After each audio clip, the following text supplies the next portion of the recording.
बिस्मिल्लाहिर्रहमानिर्रहीम। अस्सलामु अलैकुम एवरीवन।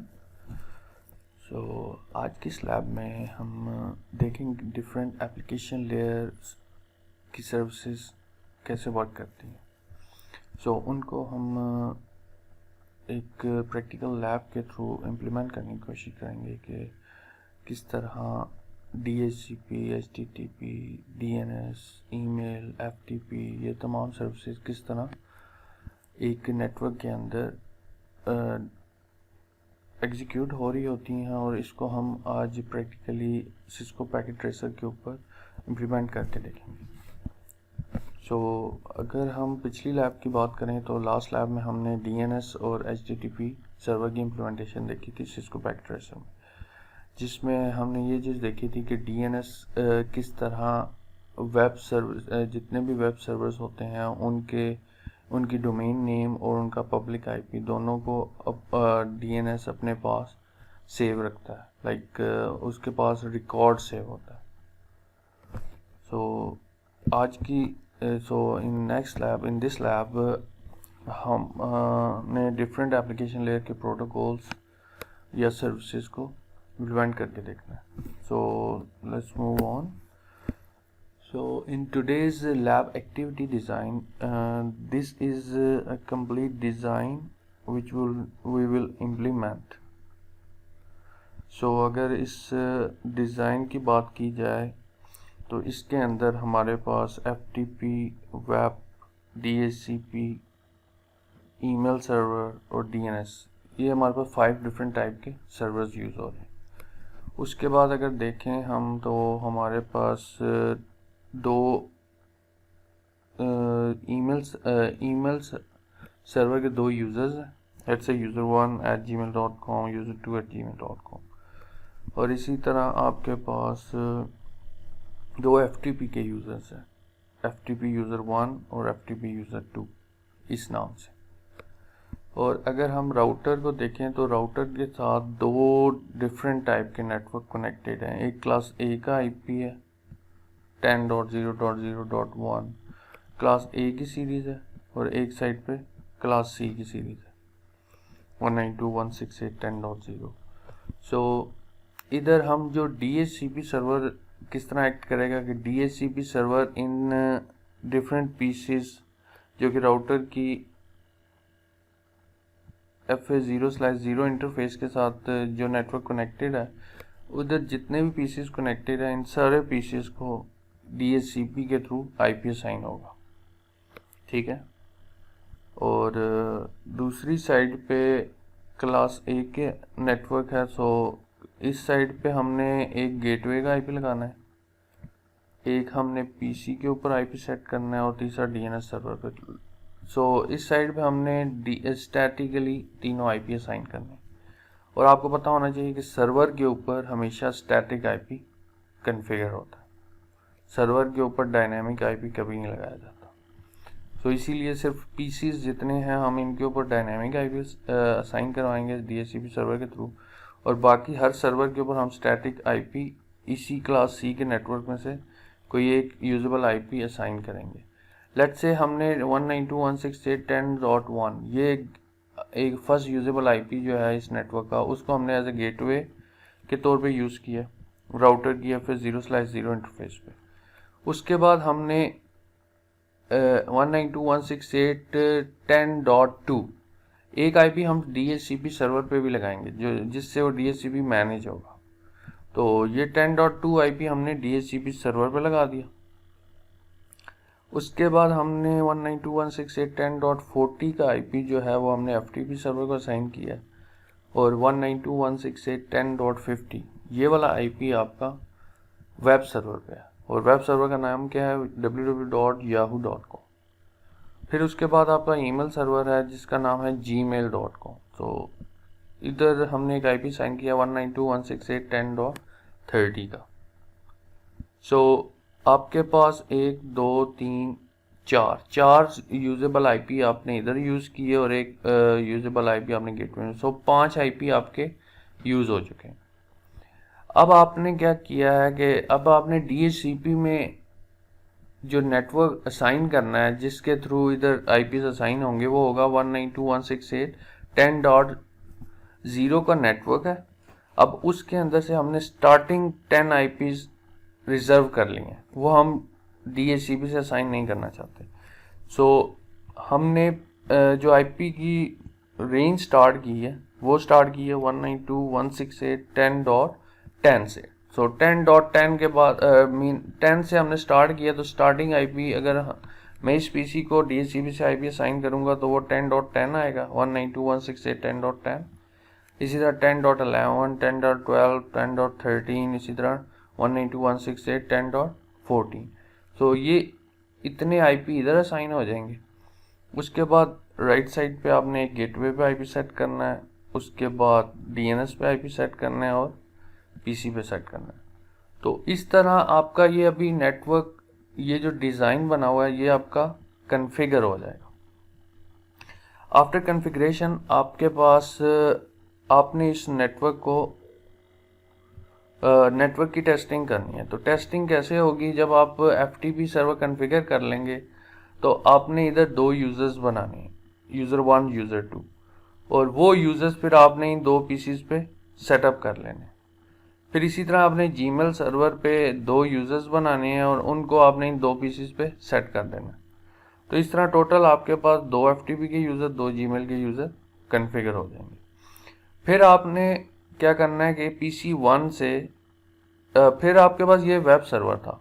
अब इस वेब सर्वर की क्या ये डोमेन नेम है और ये इसका पब्लिक आईपी, ये दोनों डोमेन नेम और आईपी, इन दोनों को आपने डीएनएस सर्वर के अंदर ए रिकॉर्ड में जाके ऐड कर देना, ताकि ये वाली डोमेन और ये आईपी इन दोनों की ट्रांसलेशन हो सके, डीएनएस उसे ट्रांसलेट कर सके।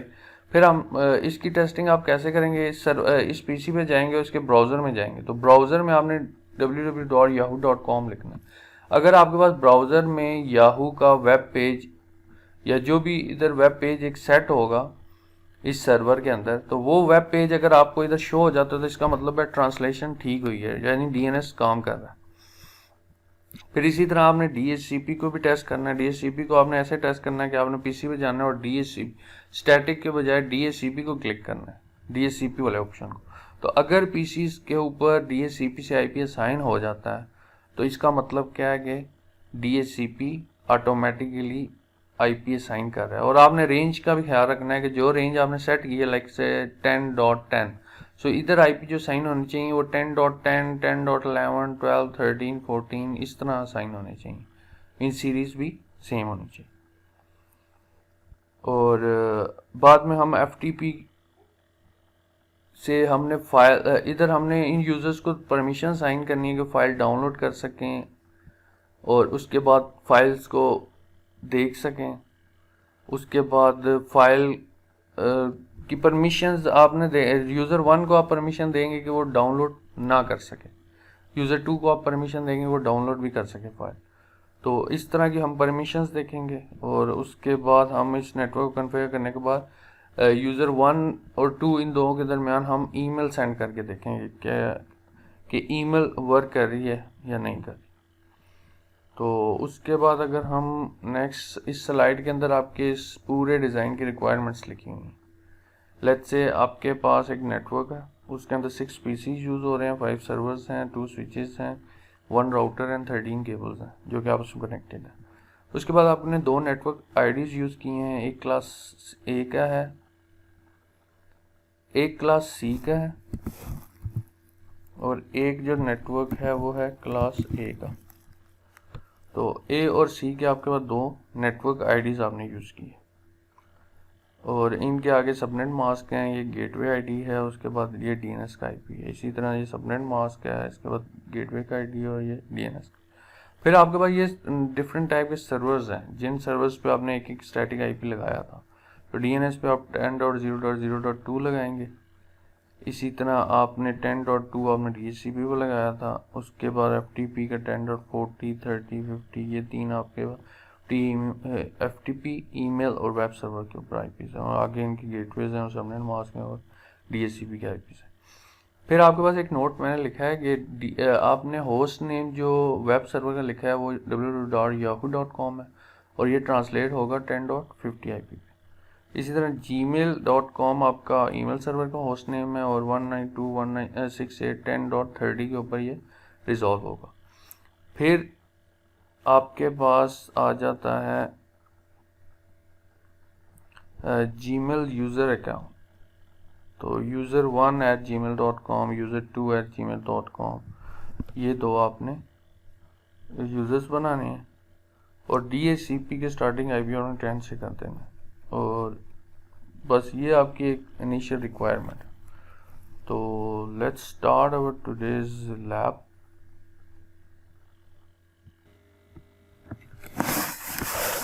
सो चलें अभी हम लैब को स्टार्ट करते हैं। तो इस लैब के अकॉर्डिंग टू द रिक्वायरमेंट हमें एक राउटर चाहिए था, 2 स्विचेस चाहिए थे, उसके बाद हमें 6 डिफरेंट पीसेस चाहिए थे और 5 डिफरेंट टाइप के ना हमने सर्वर्स यूज़ किए जो कि आपकी डिफरेंट एप्लीकेशंस हैं। सो सबसे पहले हम साथ साथ लेबल भी कर देते हैं कि राउटर की राइट साइड के ऊपर हम लोग क्लास A यूज़ कर रहे हैं और राउटर के लेफ़्ट साइड के ऊपर जो नेटवर्क है उस साइड पे हम क्लास C यूज़ कर रहे हैं। तो क्लास A का IP है 10.0.0.0 और क्लास C का IP जो हम यूज़ कर रहे हैं वो 192.168.10.0 का नेटवर्क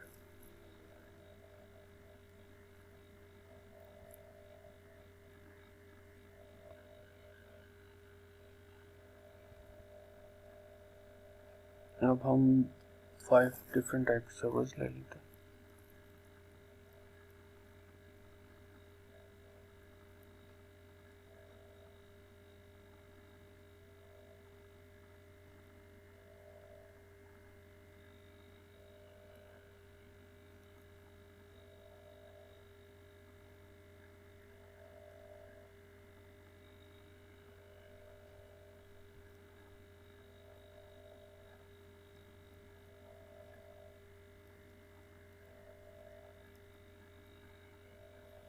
और अभी हम केबल से इन सारी डिवाइसेस को आपस में कनेक्ट करते हैं।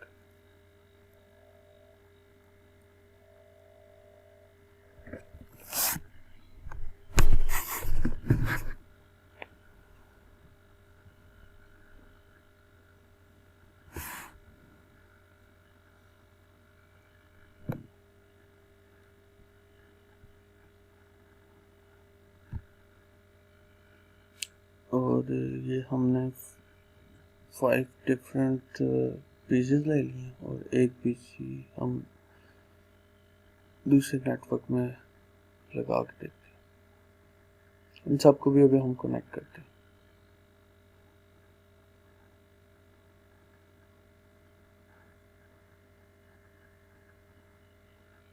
जिसमें 2 जो पीसेस हैं वो आपके ईमेल सर्वर के लिए और 2 FTP सर्वर के लिए, और एक जो ऊपर लैपटॉप है उससे हम वेब ब्राउज़र पे सर्च करके देखें कि वेब ब्राउज़र पे yahoo.com का पेज ओपन हो रहा है या नहीं।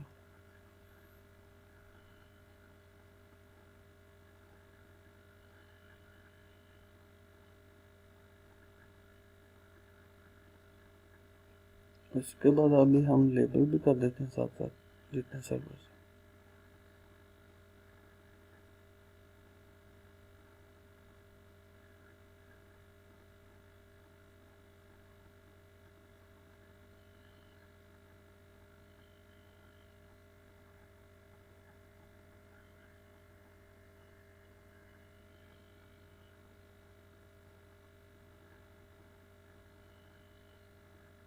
अभी हमने जो FTP पे IP लगाया था वो था 192.168.10.40 और वेब सर्वर पे 10.50।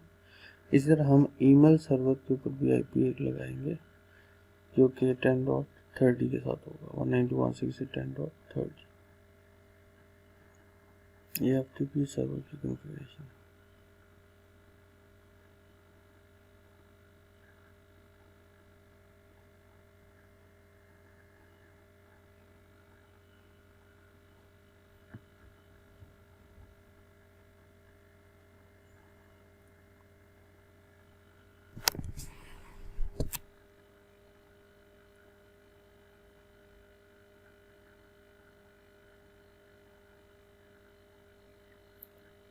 अब ये दो यूज़र जो हैं वो आपके जीमेल के यूज़र हैं, user1@gmail.com और user2@gmail.com।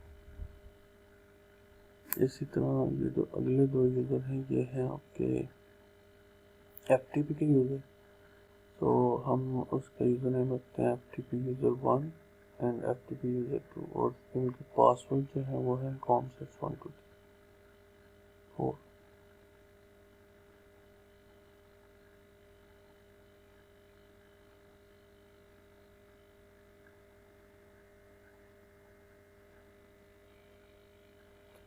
उसके बाद हमारा जो ईमेल सर्वर उसका नाम है gmail.com, जिसकी डोमेन नेम है। अब हमने क्या करना है कि ईमेल सर्वर पे जाके यूजर्स क्रिएट कर,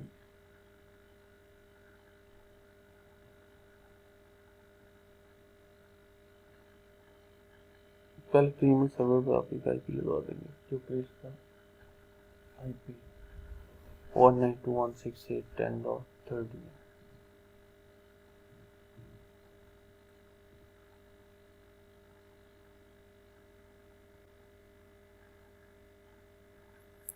और DNS को भी अगर आप कंपेयर करें तो DNS का IP हमने सेट किया था 10.0.0.2। और इसी तरह जो राइट साइड पे राउटर की इंटरफेस है FA0/1, उसके ऊपर हम गेटवे जो लगाएंगे वो होगा 10.0.0.1। इसी तरह FA0/0 के ऊपर जो गेटवे होगा वो होगा 192.168.10.1।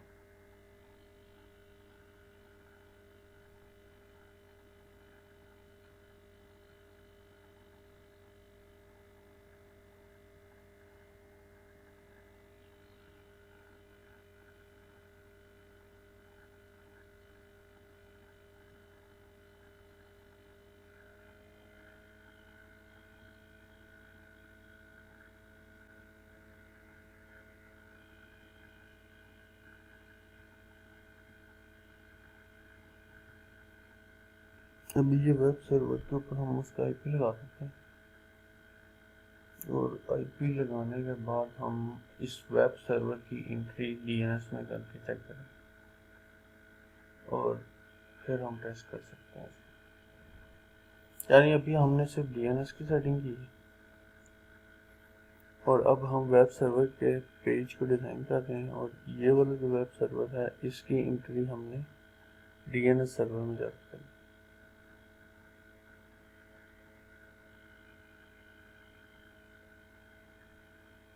ताकि DNS रिजॉल्व कर दे इस डोमेन नेम को।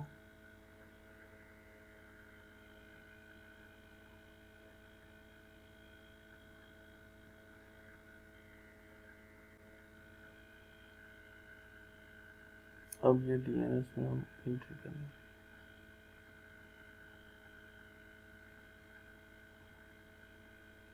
तो नीचे उसका IP जो है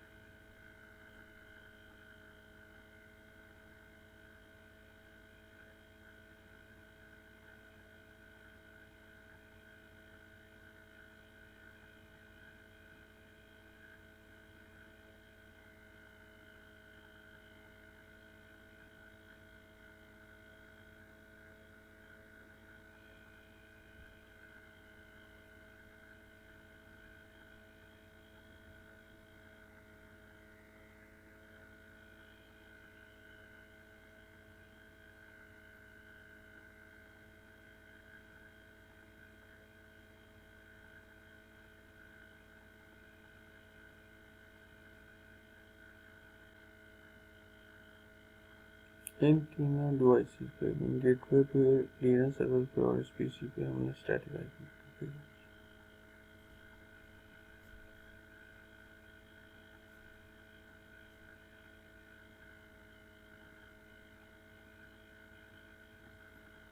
अभी हम डीएचसीपी सर्वर की कॉन्फ़िगरेशन करते हैं। फेक आईपी हम मैनेजमेंट आईपी लगाएंगे 10.2 पे।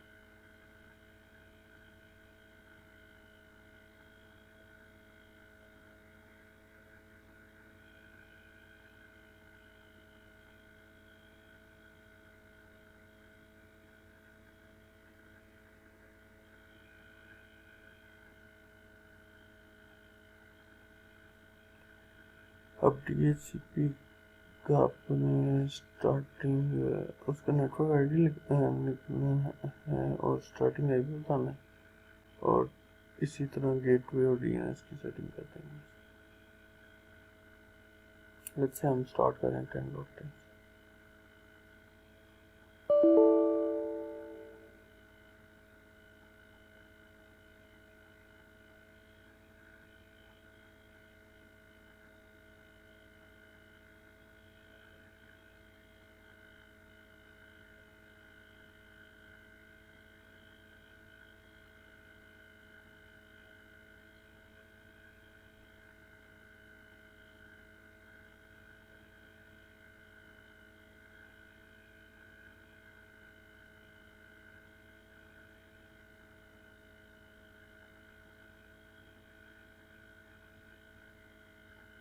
अब इसी तरह आप डीएचसीपी है पीसी पे जाकर चेक कर सकते हैं कि डीएचसीपी आईपी साइन करें।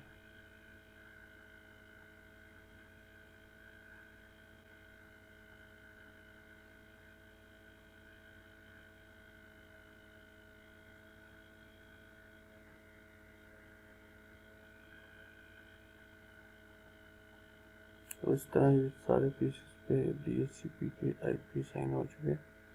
अब आप देख सकते हैं 10, 11, 12, 13, 14 इस तरह स्टार्ट 10 से हुआ है 192.168 से 10.10 से, इसी तरह 10.11, 10.12 अप टू 14। ये हमने 5 पीसी लेफ्ट साइड के ऊपर कॉन्फ़िगर किया। अब हम पहले वेब सर्वर टेस्ट कर लेते हैं। तो वेब सर्वर वर्किंग है, इसका मतलब है डीएनएस रिजॉल्व सही कर। और इसी के साथ हमने डीएचसीपी सर्वर को भी देख लिया। तो DNS web and DHCP server, ये 3 सर्वर आपके क्लियर हो गए। अब जो रह गया वो है ईमेल और एफटीपी सर्वर। तो चलें पहले ईमेल सर्वर कर लेते हैं। ईमेल सर्वर सबसे पहले तो आपने एक आईपी सेट करना है। तो 192.168.10.30 का आईपी जो था वो हमने ईमेल सर्वर को असाइन किया।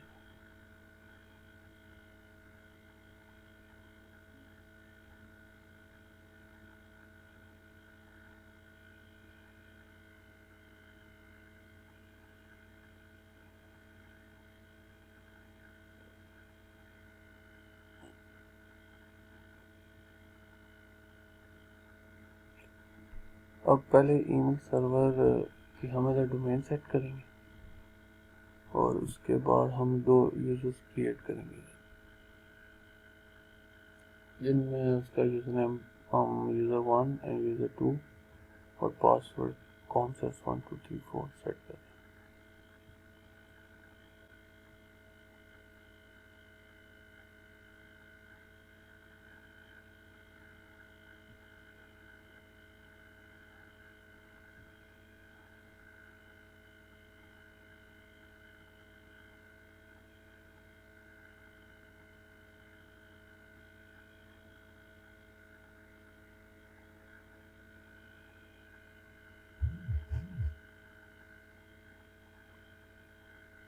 अभी हम ये इन दोनों पीसीस के ऊपर ना ये जो 2 हमने यूजर्स बनाए हैं ईमेल सर्वर के, उनको अभी हम इन दोनों पीसीस पे 1 बाय 1 करके हम कॉन्फ़िगर करें।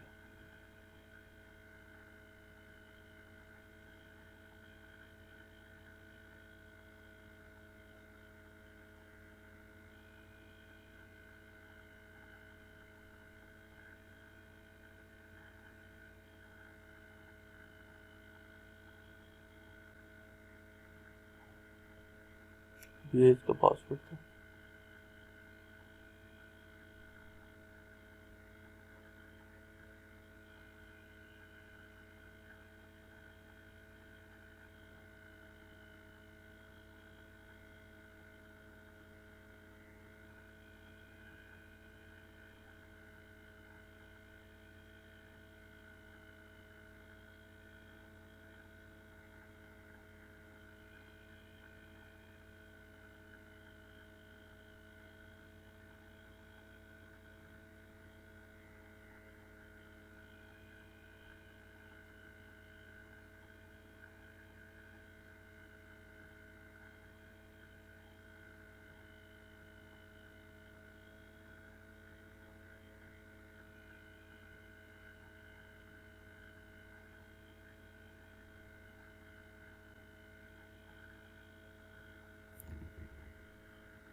अभी हम एक ईवल कंपोज करके देखते हैं।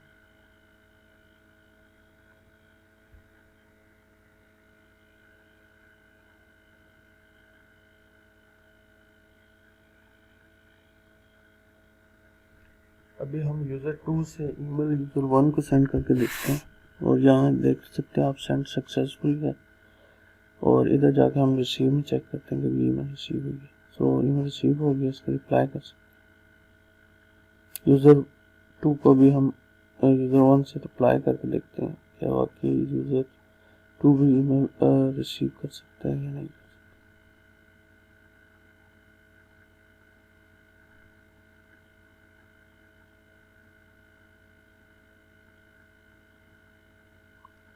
हाँ, तो इसका मतलब है कि ये आपका ईमेल सर्वर भी सही काम कर रहा है।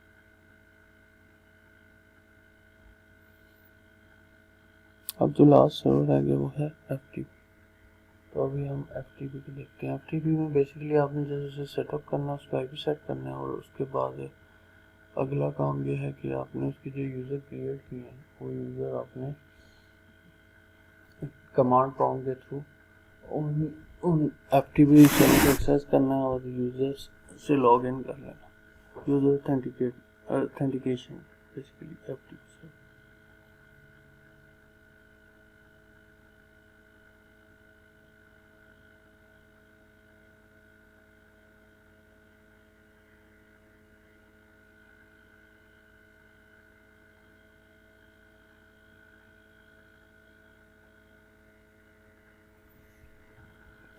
हाँ, तो ये भी हम 2 यूज़र्स क्रिएट करते हैं FTP के लिए।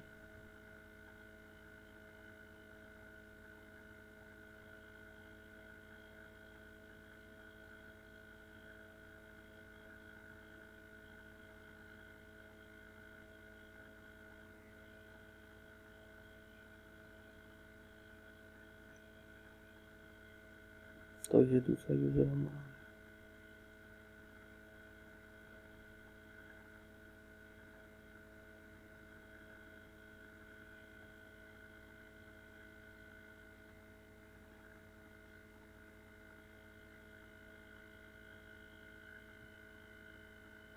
और ये अब आपके जो यूज़र्स हम क्रिएट किए, और एक यूज़र तो क्रिएटेड है, अब दूसरा भी प्लस के साइन के साथ आपने ये दूसरा भी यूज़र क्रिएट कर दिया। अब इन दोनों की परमिशन में थोड़ा डिफरेंस है। इसके अंदर रीड है, रीनेम और लिस्ट है, और ऊपर वाले के सारे राइट, एक्सिक्यूट और डिलीट सारे ऑप्शन अवेलेबल है यूज़र FTP यूज़र 1 के पास।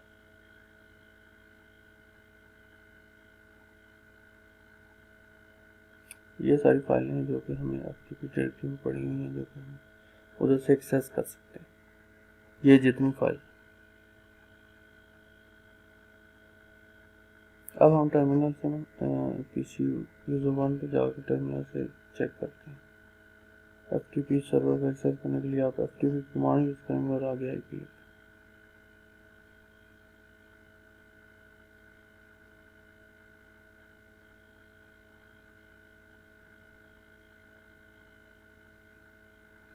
अब इसके बाद यूज़र ने पासवर्ड आपने सेट करना है, या जो भी आपने वो यूज़र बनाया था उसका पासवर्ड आप इधर टाइप करेंगे।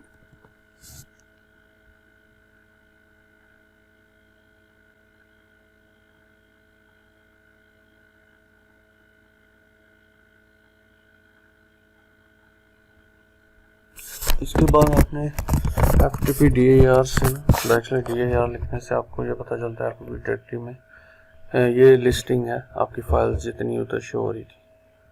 अब उसके बाद आप एक फ़ाइल डिलीट करके देखें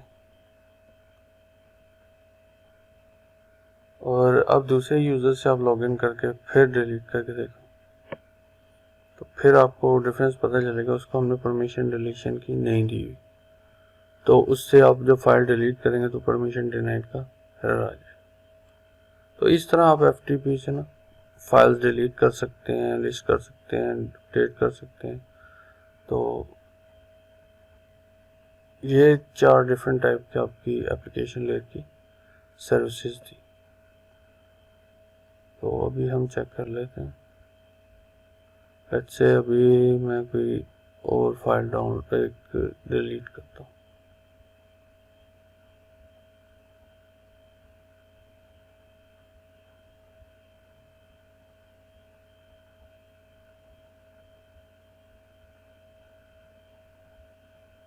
अब देखें परमिशन डिनाइड का एरर आ रहा है। क्यों आ रहा है? क्योंकि हमने इसको राइट्स नहीं दिए थे। सो ये तो थी आज की लैब जिसके अंदर हमने एप्लीकेशन लेयर की तमाम सर्विसेज को देखा।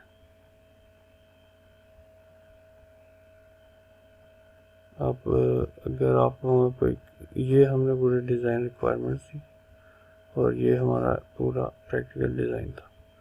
और अगर कोई क्वेश्चन हो तो आप एंड पे कर सकते हैं।